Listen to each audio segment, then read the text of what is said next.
टीका करतायत, बोलतायत, हे करतायत, ते करतायत. का रडतं एवढं? एक गरीब मुलगा वर येतो, रील्स बनवतो, कपड्याचं दुकान चालू करतो आणि येतो आणि महाराष्ट्रात तुमच्या लेवलला चिटकतो, तुमच्या पुढे जातो म्हणून वाईट वाटतं का? माझ्यासोबत माझी 32 पोरं पुढे घेऊन गेलो, काय वाईट नाही, सगळ्यांचं चांगले. आज आमचा कोपर घेरण्यावाला काय करत होता याच्यात? रिक्षा चालवतो पहिला. कुठं चालवायचा? कोपर घेण्याला. आता काय करतो? आता टॉपला जाऊन आपली करायची कोपर घेण्यामध्ये.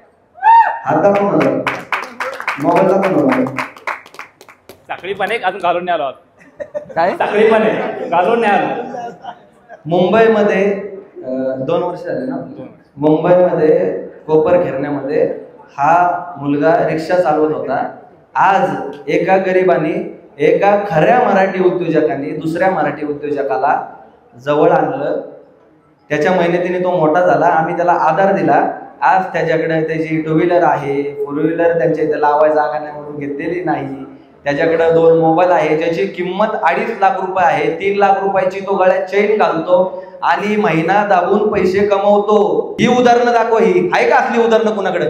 कुणीही यायचं असं उदाहरण दाखवायचं आणि छाती ढोकून सांगायचं मी हे मराठी उद्योजक.